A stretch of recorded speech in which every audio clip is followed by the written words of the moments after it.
Chers téléspectateurs, bonjour et merci de nous rejoindre dans ce reportage entièrement consacré au procès de M. Hissène Habré, premier président africain à être jugé par la Chambre africaine. Alors, monsieur, en tant qu'étudiant en droit, quel regard avez-vous par rapport au procès de M. Hissène Habré?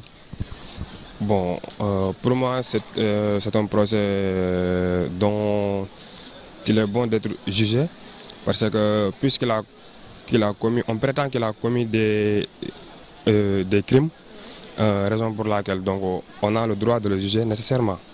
C'est un procès comme tous les procès. En fait, la justice est en train de faire un travail, puisque lorsqu'il y a des faits qui ont été commis et qui sont condamnables, donc il appartient à la justice de poursuivre l'auteur de ces faits et de faire mener à bien l'enquête et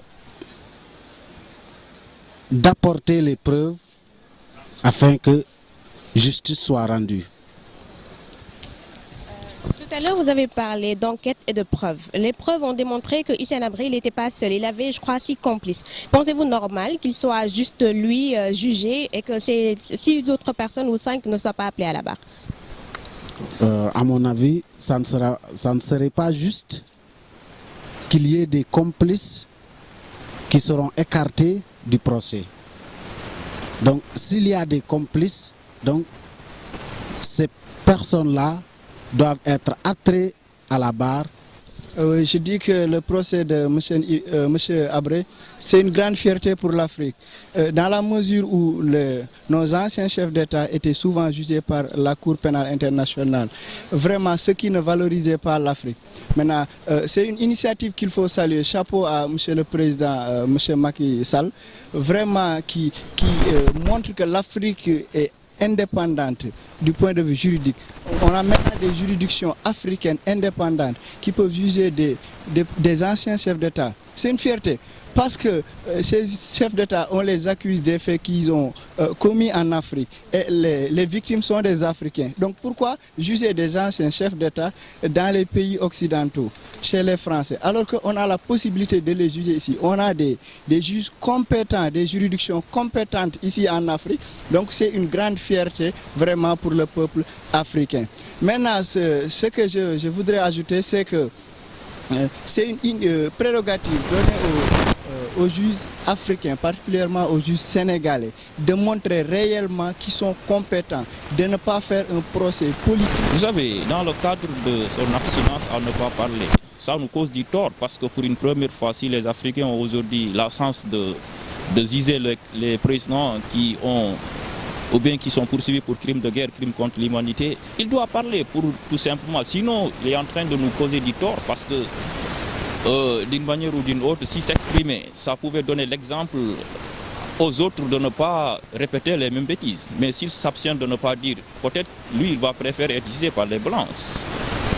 Sinon, je ne vois pas pourquoi il ne va pas s'exprimer. Il va le faire parce qu'il n'a pas de motif pour ne pas répondre à ses actes. Le fait que les Blancs les financé pour de nombreuses guerres, ça ne fait pas d'eux des complices? Et est-ce normal que nous, on écoute les Blancs alors que M. Habré est venu chercher refuge au Sénégal et qu'il y vit depuis plus de 20 ans? Habré est au Sénégal depuis plus de 20 ans, mais ça ne donne pas pour autant toutes les prérogatives de ne pas être jugé, vraiment. Il doit être jugé. Pour moi, tout le monde doit répondre à ses actes. Habré, M. Macky Sall, Sarkozy, tout le monde doit répondre à ses actes. Vraiment, donc qu'il ait cherché refuge au Sénégal. Et moi, ce que je déplore également, c'est que Habré ne doit pas se cacher derrière la religion pour ne pas être jugé. Le Sénégal, ce n'est pas un pays, ce n'est pas une république islamique, c'est un pays de droit où on a une constitution, on n'a pas le charia. Je suis désolé, on n'a pas le charia, donc il doit être jugé, non pas par la religion, mais plutôt par le droit. Donc il ne doit pas se cacher derrière la religion. Je suis musulman comme lui, je le soutiens sur le côté musulman, en tant que musulman, sur le côté religieux. Maintenant, en ce qui concerne les actes qu'il a commis, il doit répondre à ces actes. S'il est innocent, mais on le libère. S'il est coupable, on le condamne. Juste ça, tout le monde doit répondre à ses actes. Et c'est Allah le Tout-Puissant même qui a préconisé la justice. Voilà, chers téléspectateurs, vous avez eu à le voir. Nous étions à l'université Cheikh Anta Diop de Dakar où nous avons eu à recueillir les propos des étudiants en droit. Nous vous donnons rendez-vous la prochaine fois, Inch'Allah, avec un autre thème et d'autres invités.